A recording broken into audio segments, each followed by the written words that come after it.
We're here. We're here. I feel like this is Wayne's World. Like, hi. Hey, guys. I'm Carolina Hidalgo, by the way. I'm Marcus Parks. Welcome to Which No Dogs in camera Space Live. Is it that one? That one right in front of you. I've done this only 6 times. My name's Marcus Parks. We're here to bring you a show about music, just like we do on the podcast. Yeah, we'll talk about it. We'll talk about it, except this one is a little bit more casual. We got a lot of first-time chatters here today, so welcome to the show. Thank you for coming. If you're watching this on YouTube, make sure to come on over to Twitch. That way you can talk in the chat, you can speak directly to us, you can ask questions, and we want questions. Through many buffers. Yes, you can speak directly to us. So, like, if you want to write a comment or a question or anything, and then it will come through to us eventually, like kind of like that movie Brazil, it will eventually make the pipes all the way through to us. We will answer that, or at least tell you that's a great observation. Indeed. Yes. And we'll also thank you for your subs. Thanks for the sub, Jade Thinking. We appreciate it. Well, this is the holiday season. Yes, We're here. Happy holidays, everyone. Is this a parade show hosting gig? We're here at the holiday season. We're here at the Last Podcast Network studios. It's almost Christmas, ladies and gentlemen. We just finished Hanukkah, and thanks to all those people out there who sent us great Hanukkah wishes in the Christmas season to come. Thank you. We're going to be watching some videos today. Yeah, that's what we're going to do. We're going to give you a lot of fun videos that Marcus has found scrolling through Instagram every time I go to the bathroom when we pause, one of the Killing of the Flowers Moon movie. Yeah. Or while I'm in the bathroom doing what you're doing in the bathroom, but I'm doing it instead, and I'm scrolling through. Let's not talk about the bathroom. We got a ton of videos today. We got a bunch of great stuff to show you, but let's start with the holiday-themed video. Let's start, there's a lot of Christmas songs out there, and I love Christmas songs personally. We had a Christmas party at our house last Saturday. Yes, it was and fun. I wanted to play Christmas music the whole time, but I knew that people wouldn't like it. Carolina did have a wonderful addition to the Christmas music playlist that we made sure to put on there. What was it? Yeah. I mean, of course. I love Alvin and the Chipmunks. It's Yeah. absolutely wonderful. But we got some guys from a public access TV show from way back in the 90s that made their own Christmas song. They came out with something rocking. It's not rocking around the Christmas tree. It's not Jingle Bell Rock. the other one, Jingle Bell Rock. Yes. Yeah, that's right. There's 2. It's not Maliki Maki Maka is this thing they say. It's eggnog. Eggnog. Eggnog. Okay, I like it. Let's Cool. check out Okay. eggnog.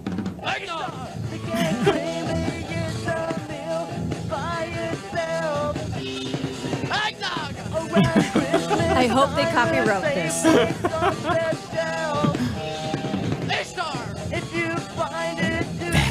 It's like Shaggy from Scooby-Doo with longer hair. Oh, yeah, I'm sure they don't remember this night. No, this is fantastic. I like this. It's like, hey, we're just going to make it ourselves. Yeah. No, that's good. It's DIY. These guys are obviously awesome. Oh, they're great. I don't think the guitars are in tune, though. I don't think you can hear it through the monitors. More vocals on the monitors. More vocals. It's too bad I never caught on. Really, we should have put this on a Christmas party playlist. Look, that guy can't stop laughing. I mean, he's not a bad guitarist. No, they're fantastic. I mean, really all you can hear is the drums. And unfortunately, And eggnog. I've watched a lot of like public access musical performances, and most of the time you do just hear the drums. This is so much better than the Beastie Boys. Remember their first public access performance? What was that? I vaguely remember it. They were like 15 when Yeah. they did it, remember? And Mike D was like, I guess I'm the singer. like I think they decided 5 minutes before they went on. Didn't they do Egg Raid on Mojo? Yes. Yeah. Yes. Which is a fantastic song that you can find on the BS 2000. Isn't it on the BS 2000? No, it's not. No, that's Ad Rock's kind of his side project that he did for a little bit. I spent way too long. Anyway, eggnog. This is a classic bit. Yeah, so Ad Rock from the Beastie Boys, he had a side project called BS 2000. It was from the early 2000s, of course, and It was fantastic. I made my family, when we visited New York City, America, and I made my family go up and down Bleecker Street to try to find that record, and no one had it. Apparently, you have to order that kind of thing. Yeah. Yes. Yeah, that's not something they just keep in stock. Yeah. And I also learned the other lesson of don't keep your records in the backseat of your car in the summer. Wow. So I do not have that VS 2000 album anymore, but it made a great bowl. God damn it. We got a couple of comments on eggnog. Dirty F and Steve says, why does this remind me of old Silverchair? It's because they all look exactly like the members of Silverchair. Yes. And nothing past that. And I still like them. You know, it takes a lot. It takes a lot to get up there. Trust me. As people like when the lights in your eyes and the camera in your face, it takes a lot. So I'm gonna say congratulations for doing something completely original, and I'm sorry that we couldn't hear you with the mixer. Yeah, sorry about that. Sorry, the public access guy mixer. The public access mixer wasn't on top of it that day. I doubt they got sound check. Thanks for the subs, Goblin Cat. And Bow to the Beard. Oh, Bow to the Beard, like bang to the bang. The diggy diggy, boogie sit up, jump the boogie. I'm sorry, I didn't grab onto that right away. And Pelvis Costello. I love it. Love that. I love it. I hope you do some sort of burlesque. And thanks for the 5 gifted subs, Doma Beaties 151 and Brownie Baker 72. And Pelvis Costello has a question. Hey, Marcus. Our favorite burlesque dancer. Our favorite burlesque dancer. Hey, Marcus, any chance you know of a band from San Antonio called Girl in a Coma? I do not, but I do like the name, and I hope they sound like the Smiths. And I'm willing to bet on it. I am totally willing to bet on it, and we want to go see you live. Please. Search and Chilla 125. Do you have a favorite Christmas/holiday song? I tend to prefer the sadder sounding ones like Merry Christmas Darling by the Carpenters. That's a deep cut. What about you? What's your favorite one? I don't know. I have one. I don't have any. I adore. I don't know why. I adore Silent Night. Really? Yeah, I do. I couldn't tell you why, but I absolutely I wish you would have told me. I know how to play it on keyboard. Really? Yeah, I could have brought my little Casio and like totally done this for you right now. Oh, that'd be, well, when we get home, you can do it on the synthesizer. I don't know, maybe. Okay, I'll do it. You know why? Because when I was a kid, I was in choir all the time, you know, doing the acting and the dancing and the singing. And so for the holidays, I wouldn't like spend it like hanging out. I would have to like be at a mall and singing it for people and stuff. Yeah. You never told me about this. Yes, I did in Puerto Rico. I was in a choir. And well, then, I know and then that, I did acting in you theater. But you never told me that they trotted you out in the mall and made you sing Christmas songs. Yeah, I mean, that's as high as I got. Really. I didn't get any further, you know, like there was nothing else in the music industry for me past the mall in San Juan, Puerto Rico. But, you know, what are you going to do? Thanks for the sub, Relatively Adequate, and Audrey Miller Garcia. We appreciate it. First time. Ooh, this is nice. Useless Swedish speedrunner says they stayed up until 3 a.m. in Sweden just to watch this live. Oh. Thank you so much. We love Sweden. We did a show, last podcast did a show in Stockholm a few years ago, and we had a fucking fantastic time there. Yeah, your museums are great. And it's all about how many people died in that 1 year. I know. Love it. Yeah, there's this entire exhibition, this museum that we went to, where they dug up an entire medieval battle and then put all of the skeletons on display. And very embarrassing for one guy, they put his cracked skull on display, showed you the weapon that was used to crack his skull, and showed you exactly how he died. Apparently, Sweden has been conquered a lot. Quite a few times. Yes. Yeah, but we love Stockholm. Thank you for coming. Thank you for coming. Sorry about this. Thank you so much. Amy Spurber, controversial question, vinyl or tape? Ooh. Not sure why that's so controversial. I don't know why. I listen on my phone.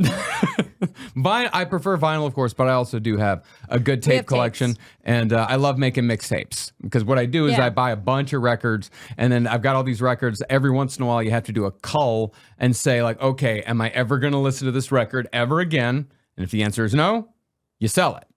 And if the answer is I will, but for just one song, put it on a mixtape, sell it. Very Marie Kondo of you, whatever her name is. Is that if these things don't bring you joy? Yeah, I think it's one of those things. Yeah. I've been told to watch it. I won't. Nope, I won't either. But but it's a good way of doing things. I just put the music on my phone and I put it right next to while I wash dishes. Yeah. I'm sorry. I'm sorry. I'm no good at this. Not a fidelity queen. No, I'm not. No. I'm not. No, I just appreciate the whatever comes out of it. I don't know. You say that, but you were also yelling at me a few months ago about like, why the fuck are you still listening to Spotify? Apple Music has such better sound. That is true. Welcome to our Apple Music commercial.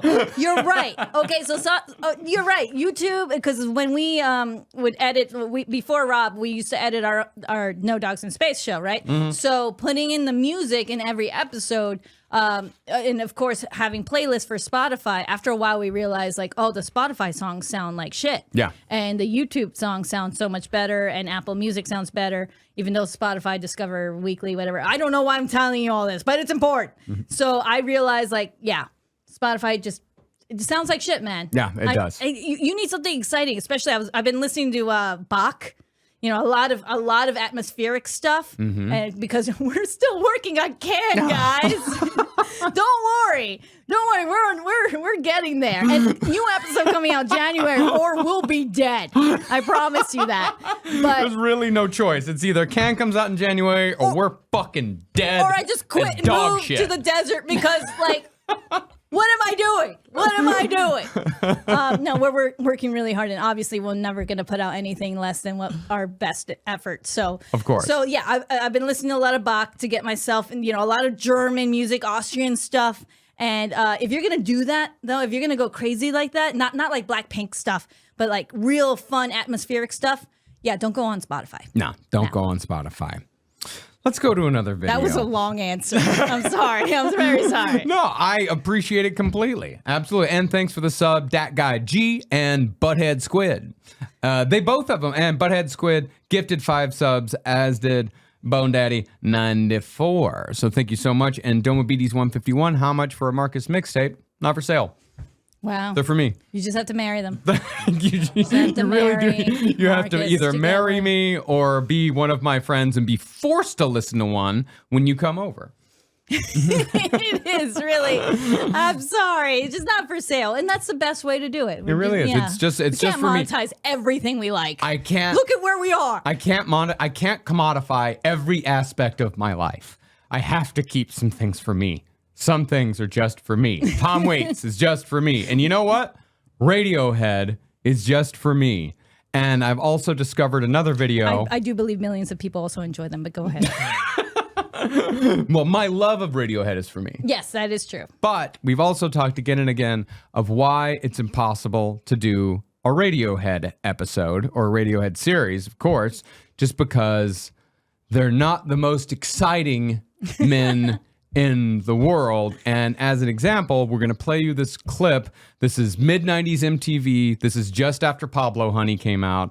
This is an MTV VJ asking Tom York, what is Creep about? Creep's about, no,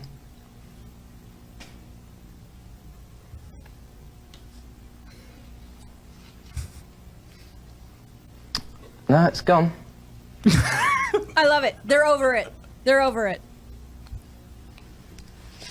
You see what I mean? We were first and you originals. Like, that's all they're doing. They don't even know that they're Christopher Guest.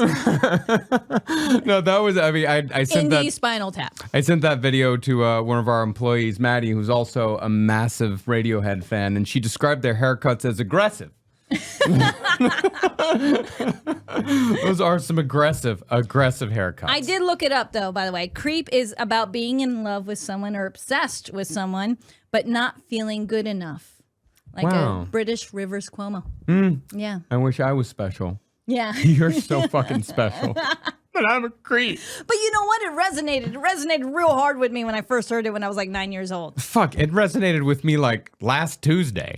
Yeah, Right? no. I was riding around in the car and it came on and I was fucking singing it as loud as I was when I was 13. Yeah. It still feels good. It should have been my school anthem. Yeah. Because that's what we were all obsessed with. Yeah, of course. Yeah. Oh, thanks for the sub. Viva el sus animal. Gracias. That's a nice one.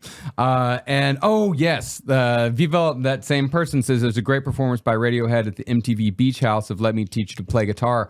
You may or may not know the story. Tom York almost died during that performance. What? They were at the MTV Beach House, and they're Radiohead. They don't give a fuck. They're not trying to buy into the whole beach house vibe, because it's Radiohead right after Pablo Honey. But then Tom York at the last second decides like, fuck it, I'm gonna get in the mood. He jumps into the pool. Problem is, he's wearing Doc Martens. Okay. And those Doc Martens very quickly fill with water. Oh. And he sinks to the bottom of the pool. Is there footage? I don't know if there is footage of it. I don't think there's footage of like Tom York like getting dragged out of an MTV Beach House pool like a fucking drowned rat. Who saved him? It's just some PA. know.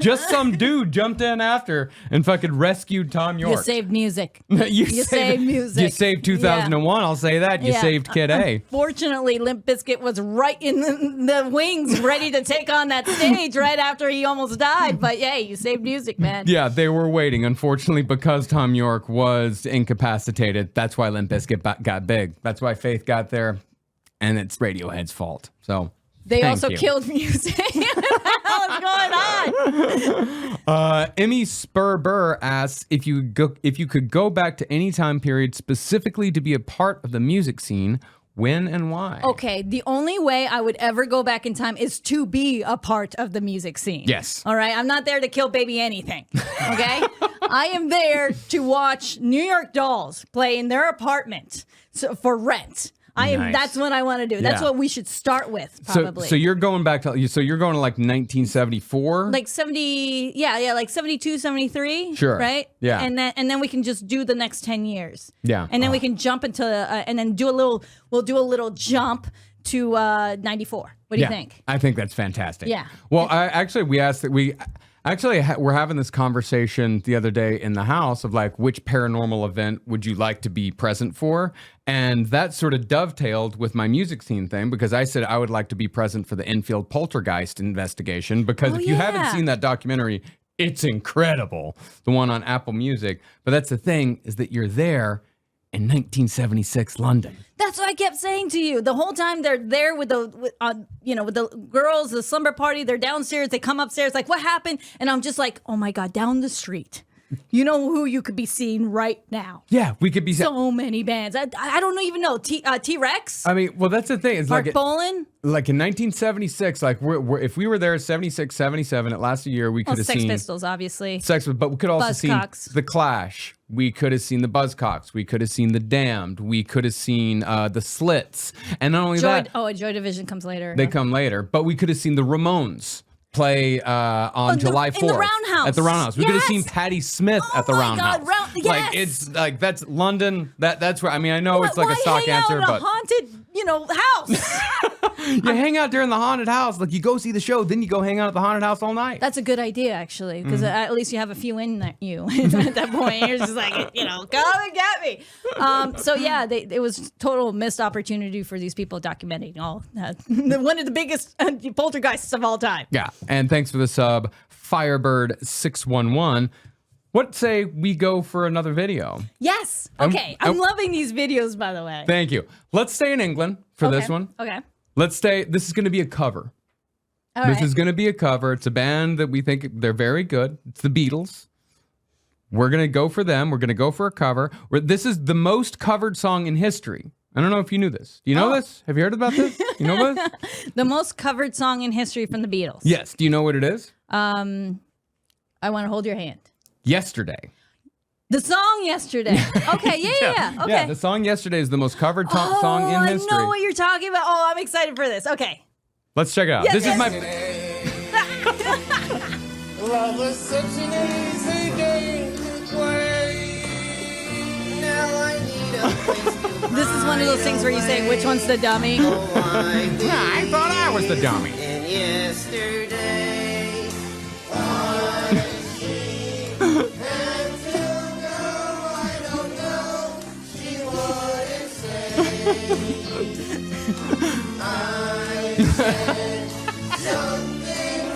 So many of them. there's something to say about the power of friendship. It's very important to stay together no matter what you do. To find your people. It takes a lot of guts to get up there. Yeah. It truly does. You find your people, you find your tribe, you find your guys. Yeah, exactly. And you do this, and this is incredible. This Same- is the Christmas party I want to go Same to. vibe, same tribe. Yeah. You know what? What's with the robes, though? It's so you know that they are ventriloquist choir dummies. It's the Yes. I actually did look this up a little bit earlier. They were shown on Conan O'Brien's show. Oh, really? Yeah, and apparently they got very popular there. That a Hungarian producer saw them and said, "Hey, can you come on our TV show?" So Conan got like a whole team, like a camera crew, to go show them like their travels to Hungary. It doesn't make any sense, and I don't even know if Conan thought this was a good idea. But it was just them just hanging around Hungary. That's all it is. And then they performed this song to the Hungarian audience, and the producer who booked them was like, I think the only one excited. But I do believe that they had a very good time, including the dummies. Of course, Everyone- the dummies always have a good time. But they took them like sightseeing on the buses and going to like this place and that place with the dummies. So just so you know, it's really fun. fantastic. Yeah. Knox Harrington 221 coming with the snark tonight. Holy shit, Marcus finding obscure bands tonight. First this band Radiohead, now this band The Beatles. Well, you know, they're very good. Well then. They're Well very then. good. Well, all right. You want some obscure shit? You want to fucking pull out why the guns? did you do this? You want to pull it out? Oh, Let's talk about a God. woman named Cherry Weiner. Cherry Weiner was an organist who played organ back in the 60s with her husband. It was her on organ, him on drums. This is a performance from the 1960s on the German television show Beat Club. Her playing the Peter Gunn theme with her husband on drums. And keep in mind when you listen to this that every single note that you hear, she's playing with either her hands or her feet. Ooh, okay, I like this. Check it out. Nice.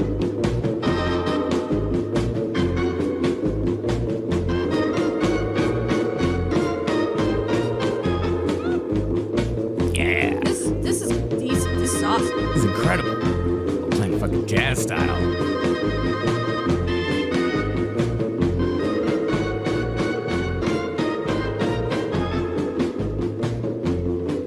So where's the shot of her feet? And they don't show it. Oh, okay. We just have to believe it. Yeah, I always want to know how these people meet. Like, how do they meet and decide like this is how it's gonna work? this is how it's gonna. Well, actually, they met. From what I read, they met. She was an organist, and she was just fucking killing it. And they met in the music scene. And then he was like, "Hey, you want me to play drums?" She's like, "Fuck yeah!" And so they just started doing. It's as easy I guess as that's that. not a story. I guess it's not a story at all. There's no story in that. I mean, it really does. Most music meetings do come along to like, "Hey, you want to do this thing? Fuck yeah! All right, let's do it." That's how we met. Yeah. Yeah, where I came in to Cave Comedy Radio and I was like, hey, I got this podcast idea about, talking about movies, campy horror and all kinds of movies, and we don't make fun of it. We just like laugh along with it. And you're like, okay. Well, that's the thing that people don't know is that Carolina was actually a part of the network for a year before we even started dating. Yeah, actually, this is the crazy thing. And I'm going to wait till next year, of course, which is coming up soon. Next year, it's going to be my 10-year anniversary podcasting. My God. I know. Yeah, and we've only been podcasting together, what, 4 years? 5 years. 5 4 years? 5 years. Yeah. Something like that. Okay, so now you guys have your timelines correct. No, but Yeah. it's always that most boring thing. You always meet your partner or like creative or love or whatever, or both in every sense. It's always like at work. Yeah, it's always at work. No, we just happened. We were in the same room for long enough that we just started flirting with each other, and and then it just went from there. It took a good year. Yeah, it took a good year. Well, that's the best way to do it. You got to vet people. You got to vet people. You got to make sure that you know the same people, that they're not complete strangers or whatever. Yeah. That kind of thing. And then make sure that they're not crazy and all that stuff. And then Carolina did a podcast with two members of Mystery Science Theater 3000, Trace yeah. Bilyeu and Frank Conniff, the Mads, the two mad scientists. One of them, Trace, is also the original voice of Crow T. Robot. I want to get them on a stream like LPN sometime. I'd I'd love to have them, get them on the stream. yeah. They're both wonderful old men. Yeah, no, they are. They're They great. are. Big grumpy, but we love them. They're The best curmudgeons you'll ever find in your life. honestly doesn't get better than that. It really doesn't. Oh, thanks for the sub, Big Cheese Boy 1. Big Cheese Boy. Thank you. You know who's a big Thank you. cheese? Bob Dylan. Yes, Bob Dylan's a real big cheese. because he's from Wisconsin. I thought he was from He's Minnesota. from Hibbins. Yeah. Hibbins, Minnesota. Actually, this is funny. This is the second time I've had to tell someone that in the last week. Robert Zimmerman. Yeah. Remember, he changed his name Bob Dylan because Irish poet, Dylan Thomas. And then when he changed his name because he thought Bob Dylan was going to work. I know we talked about this in the Velvet Underground series, that when he started like signing up for open mics or just getting gigs around Hibbins and all those places, Hibbins. when they would call out his name at a mic, he would have to be like, oh, right, that's me. That's me. Like, he would have to learn his name. He was a genius at everything, but his name was the last thing he had to figure out. Actually, I think this clip is something similar to that story you just told. It's like Dylan doesn't know. He doesn't have a lot of awareness when it comes to what's going on around him. It doesn't matter. If you're really smart at one thing, you can be dumb at other things. You can just have food around your mouth. It doesn't matter. Well, let's see. This is him during his part of We Are the World. Love this. He looks like the principal in Breakfast Club.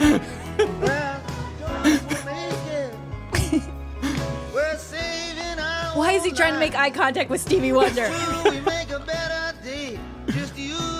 Oop. What's that?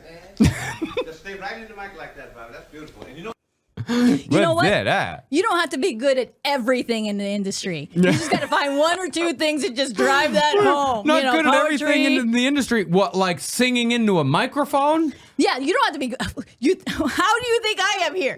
You have incredible mic discipline. Well, thank you. But Bob Dylan, he's a poet. Yeah. He's a Nobel laureate, however you say it. His books are amazing, by the His way. are, yeah. Check out Chronicles. I'm not very good at reading, as I've told everyone about how hard my experiences are reading. Yeah. But if you pick up one of his books, I swear to God, you will just start reading it, and then the next time you look up, it will be dark outside. It is very, very good. They're riveting. Yes. Yeah, I mean, he has an absolutely riveting life in every way whatsoever. Yes. I wish he could remember all of it. Thanks for the sub. Hibiki June, thank you very much. And this is really interesting. Theo, the founding member and original saxophonist for the band Mr. Bungle, who I fucking love Mr. Bungle. Yes, you have brought that up many times, actually. He is a person of interest in the missing disappearance of his girlfriend in the San Francisco area, as reported today by the San Francisco Chronicle. That's insane. Wow. Okay, please. Asphalt Rising. Asphalt Rising, thank you. Thank you so much. You email us, and then we will read this like a bulletin. My God. I- San Francisco, 2023. I hope this woman's okay. Mr. Bungle saxophonist, miss person of interest in missing girlfriend report. That's amazing. That's crazy. I love Mr. Get me out of this air conditioned Could be a nightmare. murderer. Let's not have any sound bites right now. Let's reserve our judgment until afterwards. If you Let's say get you some love- more information first. If you say you love Mr. Bungle, what you're really saying is I love Mike Patton. So I think people understand. But still, let's still wait just in case. You don't want an age like milk thing here. All right, hey, it's 6:30. Oh shit! Really? Yeah, it's 6:30. What that means, it's time for the vinyl haul. Excellent. So the theme of today's vinyl haul are records that I picked up over the years that have some sort of press release, press clipping, or other ephemera along with them. A couple of weeks ago, or probably a couple months ago now, I brought in my copy of The Idiot by Iggy Pop that had its very own press release along with it. It's a wonderful artifact to have, like how people tried to sell Iggy at the time. It's usually typed up by like their version of their Gen Zs, like the 20 to 23-year-olds who are just doing the lowly like intern kind of job, and that's their job. But that's how they get started. Yeah, So I find that very fascinating because a lot of big wigs get started by typing up press releases. Oh, yeah. It's basically if you read Crawdaddy magazine, you're going to be the one that's writing these press releases. But this first one that I got, we're going to get to the press releases here in a second, but the first one that I got was very interesting. First one is the Stranglers. Check that out. I love this cover. I love this cover so much, and this is a great album too. It's got Peaches, Get a Grip on Yourself. I mean, this is a classic of like 1977, 78, like London punk. That's it's so fucking cool. good. I feel like this was the theme of our holiday party last Saturday. This could be like with all the dead whatevers and like the two people staring into your souls. Like we had a bit of that. Yeah. You know, James, you were there. You get it. It's exactly like that. It was exactly like that. That's what he said so. Yeah, so much taxidermy. It's just such a wonderful shot. I love it. But what came with this, it was not a press release per se, but it was a press clipping that is a review of a Strangler show. My God, I can never get the reverse right on this. It's a review of a Strangler show in New Jersey from 1978, written by Kurt Loder. You see? That's what I'm telling you. This is how you start. You have to do literally every single job on your way up. Yeah. And this is fantastic. Kurt Loder, for those of you who don't know, was a big name in the 90s in MTV. He was the co-anchor of MTV News with Tabitha Soren. To me, he was like the smart uncle I always wanted. Yeah, no, he was a little bit snarky, but you know, when Kurt Cobain died, he was the guy that told you. Yeah, and he pretty much held you and said it was going to be okay. But I want to read a little bit. I want to read the last paragraph from this article. And this just came like someone who bought this record back in the 70s, cut this out and just put it in the sleeve and forgot about it. Or died and their heirs just, sold it, because that happens a lot. But the name of the article are the Stranglers losing their grip? Because apparently the Stranglers were kind of assholes throughout. And it's interesting what they chose to do on this tour. From how Kurt Loder points it out, they refused to play New York City. They wouldn't play New York because they said that's where all the assholes are. No, it's kind of the other way around. Yeah, but they said they wanted to play in New Jersey. They wanted to play... Oh, where there's no assholes. Oh, silly me. They said, as I get it, the group told their label that they only wanted to play, quote, areas of high unemployment. And Kurt Loder... I don't know if I can clap to that. No, I can't. Because remember, this is 1978. Kurt Loder points out a strategy that's already helped scuttle the Sex Pistols and seems likely to sink any other band that insists on following it, based as it is on a not very subtle cultural fallacy. It didn't work well for the Replacements, so no, it didn't. I get it. It didn't work well for any of them. But the show was apparently pretty good. But the attitude of the Stranglers was fucking awful throughout. Kept telling the audience to shut up if they were murmuring between songs. Didn't play the song. Didn't play Peaches. Everyone wanted to hear Peaches. They didn't play Peaches. But this is the last paragraph. It's quite biting. Like the 60s psychedelic groups they sometimes resemble, the Stranglers strive mightily to create a bogus polarity among the listeners, us, the kids, versus them, the multinational music biz. But the two factions are inextricably dependent on one another, and the Stranglers, with two well-received major labels albums behind them, are as much a part of the latter group as they are the former. They also write some of the most exciting music of the late 70s, and I wish they'd spend as much time at their craft as they do concocting asshole ideologies that wouldn't withstand the polemical scrutiny of a not-too-bright 10-year-old. Wow. In short, I wish they'd straighten out. Wow. Kurt Loder. Kurt fucking coming at the Stranglers with both fucking barrels. I just want to have brunch with Kurt Loder on one side and Steve Albini on the other. I just want to do it and be like, what do you think of so-and-so? Now go. Go. It'll be really fun. I think it'll be really good. Oh, Good time. and October Noir Vita, thank you for the 5 gifted subs. Thank you. That's very, very kind of you indeed. Yes. All right, so the first one, that's the Stranglers. It's a great album. It's worth checking out. The second one, I mean, Of course. we all know how incredible this album is. And we are going to get to this at the end of our Krautrock series Yes, we will. someday. I mean, this is my favorite Bowie album. It's arguably the best Bowie album. Mm-hmm. I mean, arguably so. I mean, there's always going to be some argument when it comes to that, but no, I believe that Low is the best Bowie album. And to me, wait, you were a Station to Station guy for a very long time. It's changed to Low. Yeah, We evolve. We as evolve. We people. change. No, always- who we has evolve. the same? Who has the same opinions forever about everything? It's terrible. You grow, you evolve. You have different favorites sometimes, you know, like depending on where you are in life, you change, you know. And right now, like I've gone from station to station. Like when I was more into magic and I was really into like right-hand path, left-hand path stuff, you know, like the Kabbalah, Kether de Malkuth, and one vast step. I love station to station. But low, I love because of the music, the historical context, you know, the ambient, like as my ambient knowledge grows, so too does my love of side B of low. Yeah. And the whole Berlin period is fascinating. I know we talked about this on the show once or twice, but when we were in Berlin a few years ago, we got to go into a guided tour of the Hansa studio. And that's where I found out that Marcus hates Depeche Mode. I'm sorry. I learned a lot about David Bowie. I don't remember a lot of it, but because all I could think of was Marcus being like, my feet are tired. Why do we have to hear more about Depeche Mode? I'm here for David Bowie and Iggy Pop. Because like Depeche Mode, I think recorded Violator there, or either Violator or like one of their other like super famous albums. I just don't like Depeche Mode. It's fine. Amin Jewel recorded there. We could have talked about anything else. There's so many people that recorded at Hansa Studios, but because Depeche Mode like took a famous photograph on the fucking stairwell, guys got to talk about, in Depeche Mode, they also did something here and they did something here. It was like, I don't know. He spent fucking 10 minutes talking about a goddamn sample of a firework that they recorded, not even in Germany. They recorded it in a parking lot in England, and he made us listen to the stupid fucking song for the goddamn firework sample as an example of how much of a genius Depeche Mode is. We need to get you Kurt Loder's phone number so you have some outlet to get this out. But we got to hear like some amazing things. Like we had the sound engineer from Low happened to be there that day. Yes. And he brought his French horn with him, and he played a part on his French horn, like something that he had helped to compose on Warsaw or Warsawza.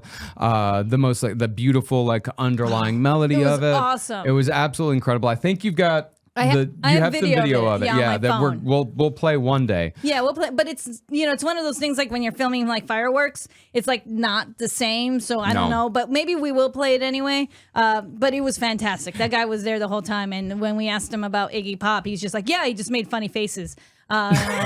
Yeah. He had nothing to say about Iggy Pop. I mean, it was infuriating. He was a jobber. Yeah. You know what I mean? He was really just was. showing up for his job. He wasn't doing lines with them. No, no, he wasn't. But they were also, and that's the thing, they were also getting sober during that period too. So they're all about the work. No, they were getting sober. Okay, so they had a whole plan back then. When we do our Berlin period, it's the same thing where they would go crazy and party, and then they would sober up, recover for a day, work for 2 days, and then go crazy and party, which is kind of not that crazy from what we do, except instead of partying and doing drugs, we eat McDonald's. And then we have to recover from that, and then we got to go back to work.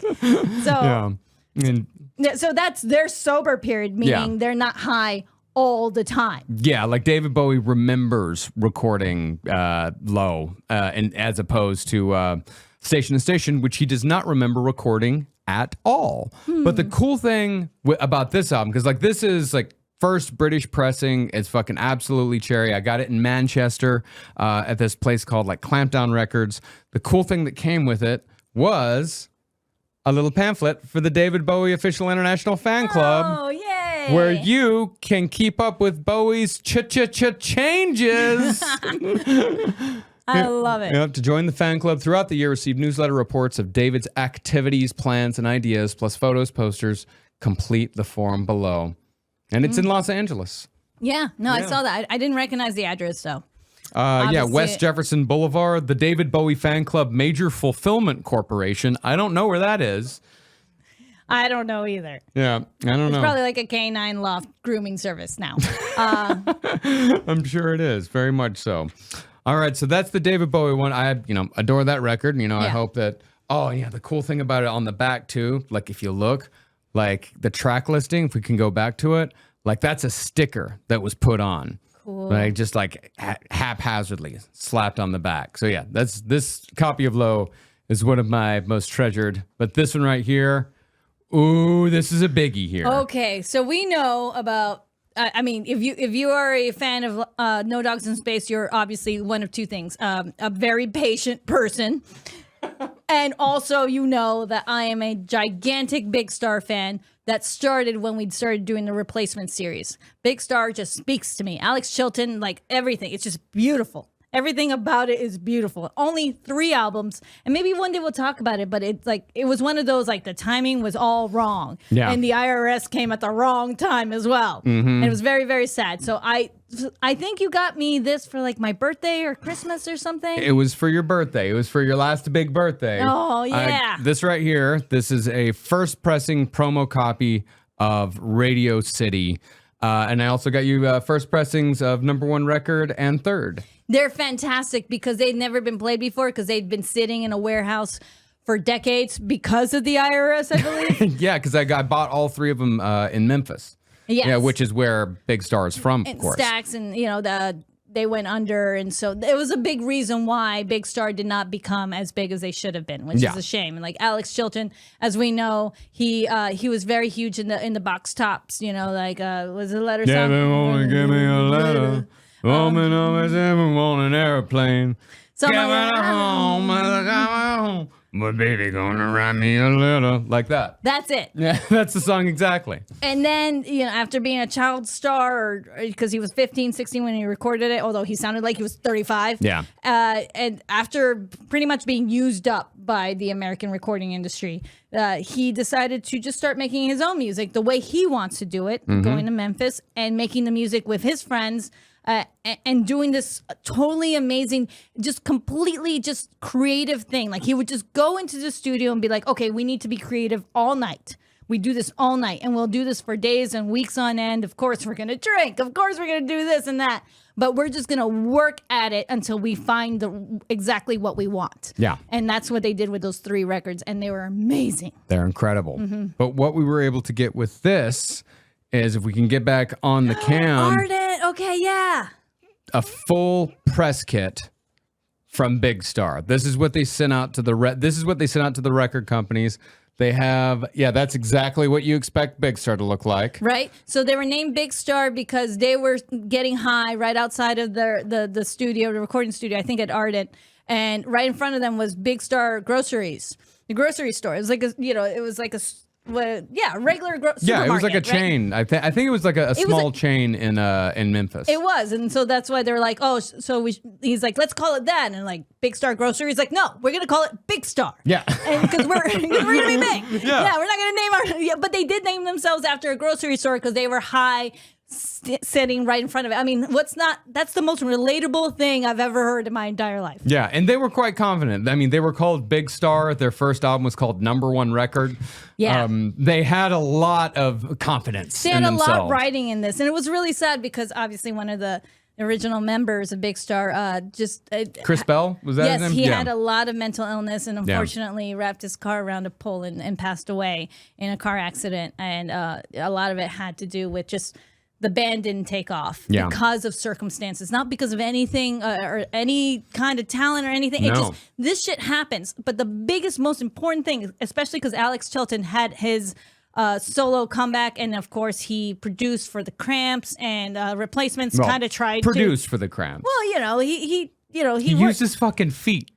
I think they needed that. I think they needed that kind of vibe to make it weird for them to do the things that they do. Yeah. But it worked for him in the long run. It did. So it's just basically like you have to be patient. It's gonna take a while. You gotta hold on. It might take forever. It might take until like the last couple of years of your life. But if you keep going and don't stop, so you don't get rusty, keep working on your creative outlet. It will happen. Yeah, eventually. Check out some of the rest of the stuff. I mean, this is us at home all the time. I know it really is like an extraordinarily passionate speech from Carolina, and then me going, check out this stuff.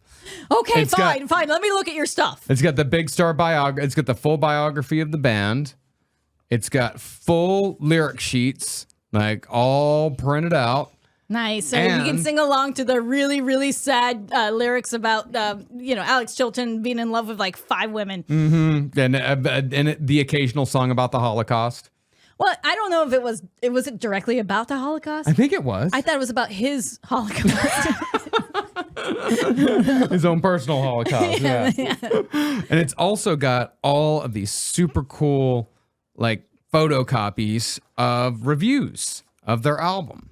Because it's very well reviewed. Yeah, very well. Yeah, it was extremely well reviewed. Yeah, there's They're reviews. dying to sell this to you. They really are. Look at this. They're trying so hard to tell everyone, like, holy shit, this band is incredible. We've never heard anything like it. Like, this is the sound of the 70s. This is where rock music, this is the future of rock music. Meanwhile, they're like pushing John Lennon and Yoko Ono. Like, this is good. This is amazing. That's fine, but this is good. This is the fucking, and everyone just sort of went, all right. Yeah, And it just Peter didn't work Frampton out. Doing? Yeah.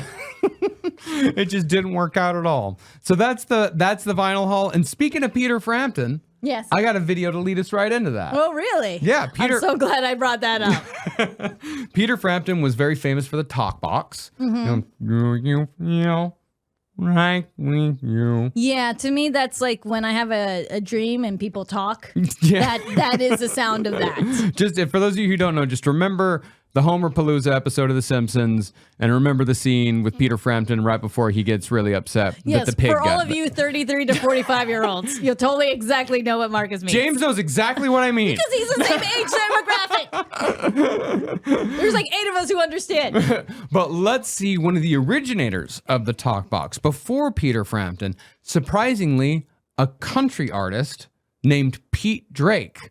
He did this amazing song called The Spook that's very like spooky and ooky, and it's, he does some amazing stuff with slide guitar, but this is him combining the slide guitar with the talk box. It's a little sleepy, but it's worth it. Okay. Oh, and thanks for the sub, Uncle Honeyfoot. And Easy Peasy Squeezy, yes, that is an Orange Lucozade. Oh, he's doing it in his mouth. Mm-hmm. Okay, gotcha. I mean, he does look like a living skeleton. Yeah.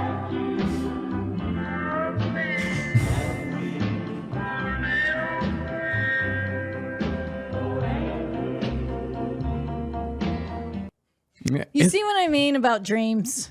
They're weird. That was a dream. That did seem like a bit of a dream. Yeah, Yeah, it was. That was dreamlike. Yeah, I like it. we've been talking about dreams a lot because we watched Mad God the other night, and I was like, oh, that's what my dreams look like. Yeah. Yeah, No, because I kept exactly. just saying, it's like, all that shit with the pipes and all that, I've had that dream before. Yeah, I picture my brain that way. I have to picture my brain going to different pathways so that it doesn't stay in the same rut. Because of OCD. OCD. Mm-hmm. If you have OCD, try to do that. And I build a whole thing too. Like I even reinforcements and everything.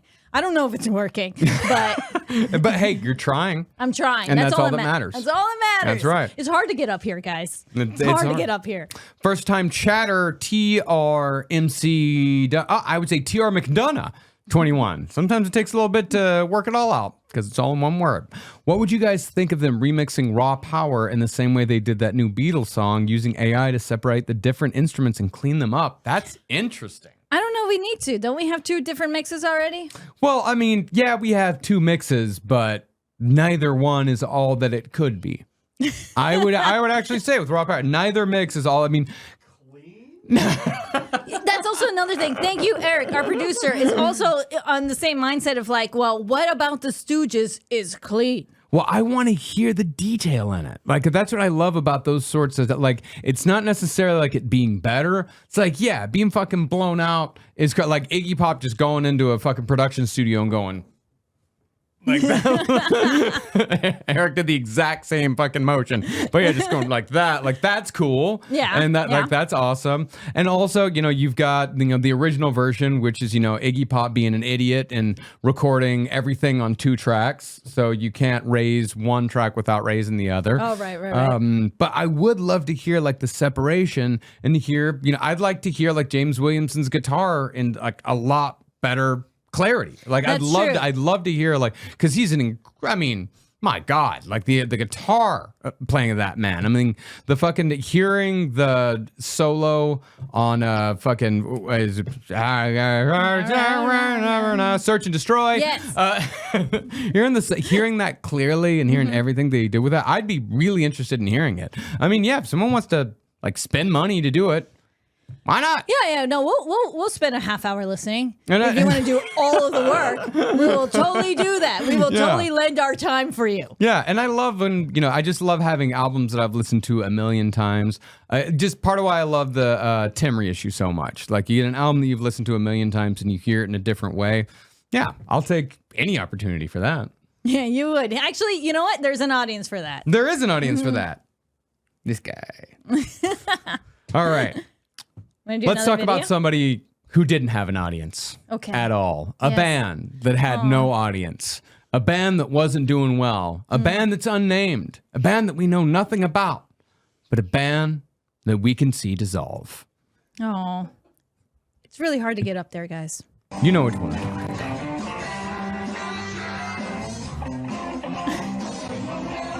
Oh, man. Dun, dun, dun, dun, dun. This looks like a Hassel Atkins opening band. I mean, Yeah. Well, what's wrong with that? Obviously, they have an audience, so someone's calling the cops. the best part I got about it is that they're playing Brown Sugar, and the guy keeps playing the chords to Brown Sugar, slowly wondering if they're gonna pull it off or if they're gonna come back to it so he can come right back into it. But nope, as soon as the massive drummer, I don't know if that's a massive drummer and a regular sized man or a regular sized man and a Dio sized man. I think it's regular size and Dio size, because you just fucking hits him, but then that little guy comes right back. But he, of course, uses the cymbal stand as quite a walloping. And my God, having been a drummer for 25 years, I would not like to get hit with a cymbal stand at all, especially with a cymbal on it. It's going to hurt. It's going to hurt a lot. I'm sorry they didn't finish their song or their gig or their career. It's too bad. Mr. Tom Bombadilla, that I fucking love your name so much. Mr. Tom Bombadilla. Yeah, it's like a play on the Mr. Bobalina, Mr. Bob Dobalina. Yeah, except for it's Tom Bombadil from Lord of the... You're a genius, my God. Thank you. What does Mr. Tom want? Have you listened to Iggy Pop and Tom Waits' BBC Radio 6 show from a few weeks ago? Fuck yeah, I did. Oh, funny And that it you was mention it. Awesome. It was so fucking awesome because I realized that, like, Iggy Pop and me have much the same taste in music. He played Surfing Bird. Just because he Remember when Marcus made us do a whole episode on Surfing Bird in the middle of our punk series? It was important. I mean, it kind of made sense, but it didn't really make a lot of sense. It didn't make a lot of sense, but I loved it. I regret nothing. You regret nothing. Yeah. And people enjoyed it. Yeah. But the great thing about it is that they talked about all these songs like no one had ever heard of Surfing Bird before. Like, yeah, there's this song, it came out a long time ago. I think these guys are like from Minneapolis or something. Like, it's a song about a bird. And it's just so He's fucking... not a No Dogs fan, apparently. You can hear everything like, about it. Go to our No Dogs episode on Surfing Bird. Yeah, then Tom's like, these guys, they know how to do these birds. Yeah, it's crazy, man. Papa Uma Uma, they're crazy. And then he plays it, but the best part of the whole thing is when Iggy Pop, I don't know why, decides to play the Gilligan's Island theme. And I found out that Iggy Pop and Tom Waits know so much about Gilligan's Island. They were talking about the lore. They knew the lyrics to the whole song. Stoners know a lot about this kind of thing. They knew that like the last verse was added because the cast members got upset because Gilligan was named and they weren't. And the rest. Yeah, and the rest. Because there was like Gilligan and the rest. Oh, but no, man. they had to add the skipper to the millionaire and his wife, the movie star, and the skipper too. We only got Bewitched in Mexico, so I don't know. Yeah, but they told like the whole story of Gilligan's Island. If you haven't heard it, it's well worth listening to. They both have amazing taste in music. They tell a couple of stories along the way. Tom Waits is wondering why somebody brought him out of his house, but he's still like happy to be there. I don't know. Kathleen told me to show up at noon outside my corner of my house, and someone was going to make me up, and then here I am, and she's going to come get me at 5 for lunch. He's been doing what Kathleen's telling him to do since 1981. And fuck, it's worked out for him. He's still still alive. I think that's her job. No, her job is co-writing songs with them. Like she co-wrote so many songs with them over the years. That's true. And just I'm saying kept, she has many jobs. and like pushing him, like do the weird shit. Do the weird shit. That's what you want to do. Do it. And that's why you sometimes need a partner to tell you do the weird shit. Because you tell me to do the weird shit all the time. Well, we take turns being each other's Kathleen's. Yeah. To be fair. We really do. Yeah. But yeah, Tom Waits, I don't know what it is, but lately he's been showing up and like he awkwardly gave an award not too long ago, showing up on Iggy Pop's radio show. Maybe he's got like one more album in him because he hasn't released an album. Like I think it was called, what was it, Glitter and Gold? I can't remember. I don't remember it was like at all. It was years and years ago. I mean, he hasn't really had a great album since Mule Variations, but you know, I know some people really love Real Gone, but you know, Mule Variations was his last great album. I'm hoping he's got a black star in him. That's what I'm. Yes. That's what I'm hoping and praying for. So Tom Waits has a black star in him. That means you're gonna die, but at least you're gonna give us one last thing because all we want from you is a pound of flesh. Thank you. And thanks for the sub. Eric is here to talk smack. Well, all right. Eric. Thank you. Welcome. Want to see some Cher and some puppets? Sure, we absolutely should. See some Cher and some puppets. I love Cher. I love Cher too. I think she's still fantastic. She still looks like Cher. The only celebrity in the entire world who can get a shit ton of plastic surgery and still look like themselves. Remember we saw her at the Thanksgiving parade? Yeah. And we're just like, God damn. Recognizably Cher. Recognizably Cher. And that's the best you can ask for. You know who else aged gracefully? Cyndi Lauper. Yes. I love Cyndi Lauper. No, She's got her old grandma thing going on now. It's fantastic. Total hero. I love her. All right, we're to the end of the show, which means it's time for, are you going to do these bands? Which bands are you going to do? We haven't come up with a name for this segment. No, but I love the name of the segment of will you do these bands? Will you do these bands? Will you do a series on? Okay, Eric, thank you. We can figure this out. Okay, first of all, do we have to go in order or do we just... But let's go down the list. Okay, we'll do that. Pearl Jam. No. Okay, next. Cocteau Twins. No. I'm not a big... I like that one song. Was it Cherry Colored Funk, I think is what it's called? I don't know. Maybe we're too ignorant. No. I got an album for you. Their first record is amazing. Their first record. Black. It's weird. All right. Eric says the first album reminds him of Big Black. I'm in. I'm Okay, absolutely fucking in. All right, maybe an extra play or something like that. Butthole Surfers. We tried. I'd love to. I'm a massive Butthole Surfers I was fan. reading the book, and as you know, we don't have any perfect heroes. No. There's always a lot of problematic people, but it just went on too long and too far. And I was like, I don't think we could. It's not that we can't do it. We can do whatever we want. I just didn't feel like we should. Gibby Haynes is a boundary pusher. You know, like the whole Jeff Goldblum thing. You know, like sometimes you just shouldn't. As a No Dogs podcast, I'm not saying like if you have your own music history podcast, hey, please go do it. We'll plug it if you want. If it's not too insane or you're not too like right wing about it, but it's not for us. Extreme metal. We have talked about, well, by extreme metal, I mean that runs the gamut. Metal we're a little insecure about. We're a little apprehensive to do metal because people are very. I don't know. Metal people know their shit. And I would say personally, I love metal, but I don't have a trained enough ear when it comes to metal to be able to really speak intelligently on it. Yeah, maybe we should say that for someone else who can do like metal kind of stuff, and then we can hang out with them or something. Yeah, that's not. It's just not our lane, really. Not so much. Although we did do hip hop and pulled it off. Yeah, but I get hip-hop. Knock on wood. Yeah, it's been a couple years. We've gotten massive compliments from historians. I know, that was really cool. It's like, oh, I teach at Caltech and I make them listen to your, and I was like, thank you. Wow, that's the coolest thing ever. Holy shit, useless Swedish speedrunner. I did not know that Brian Eno created the Microsoft sound. The bring. Is it the Apple sound? He would know. Yeah. You would know. All right. Who do you think would win in a fight between Steve Albini and Trent Reznor? They hate each other. Well, obviously Trent Reznor, but we would, root for the nerdier Steve Albini. I don't know. Albini's a Chicago guy. But Trent Reznor. Yeah, Trent Reznor's bigger. I'll say that. I'm sure he's seen some shit. Yeah, I'm sure he has. No, either way. Back to the series. Let's back see to the again. series. Devo, we would love to do a series on Devo. Not There's enough resources. just not enough sources. Ween, no, Ween is mine. You can't have it.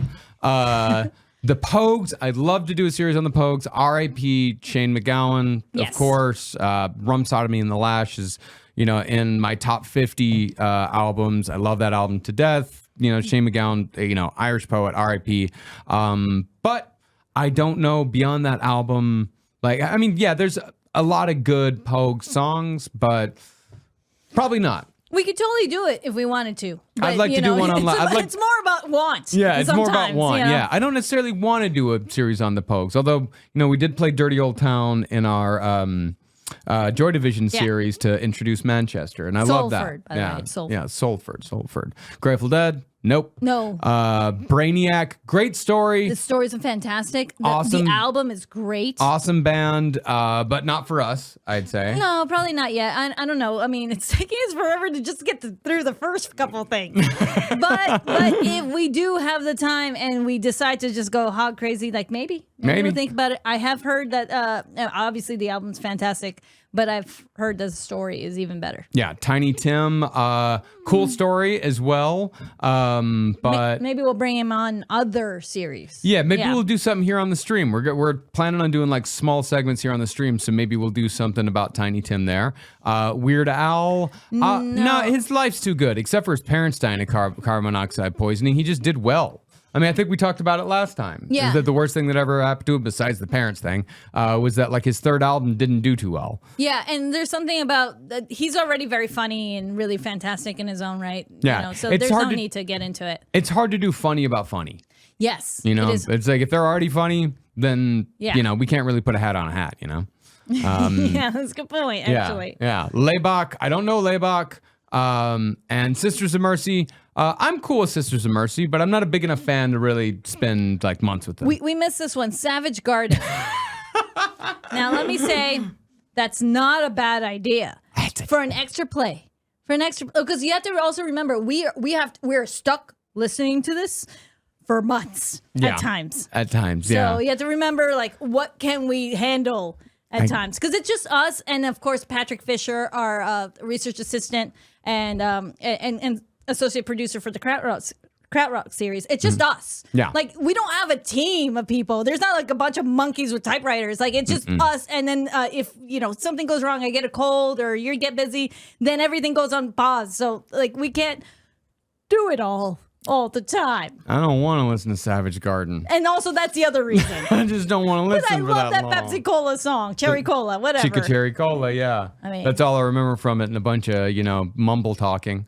But That's great. That was fantastic. 1998. So we're here at the end of the show. Thanks everyone so much for coming out and watching live. Oh shit, we totally forgot to do this. It's good to do it at the end. Okay. Here are the We should've done t-shirts. it at the Okay, sorry. We got new t-shirts for sale just go to lastpodcastmerch.com and you can buy a new t-shirt. The art is as you see down there, Patrick, PRJAD. PRJAD. Fantastic. They do incredible art. Oh, man. But yeah, you can go get that shirt. Get it for your loved ones. You can order it now and get it in time for Christmas. I got two for my parents, and I know you got to get some for your parents too. I do. And we got to get some for Patrick and some for Kelsey and maybe her parents. So so just get them before they run out, because we have a lot of relatives who want them first. Big and, families. and otherwise you're gonna run out. And Yeah. because they do this thing where they make it run out, so it looks like we are super cool in demand. So just do that real fast before it runs out, before it sells out. We need and it. we have them in women's sizes too, by the way. It's very important. That's right. And of course, we got the sub list for the night. Oh, can I read a couple? Go ahead. All right, Jade Thinkin, Goblin Cat, bow to the beard. Da bang, diggy, diggy, diggy, said the boogie, said up, jump the boogie. Doma Beaties 151. Pelvis Costello. Come over with your nipple tassels sometime. Brownie Baker 72. Relatively Adequate. Don't sell yourself short. Audrey Miller Garcia. Dat Guy G. G.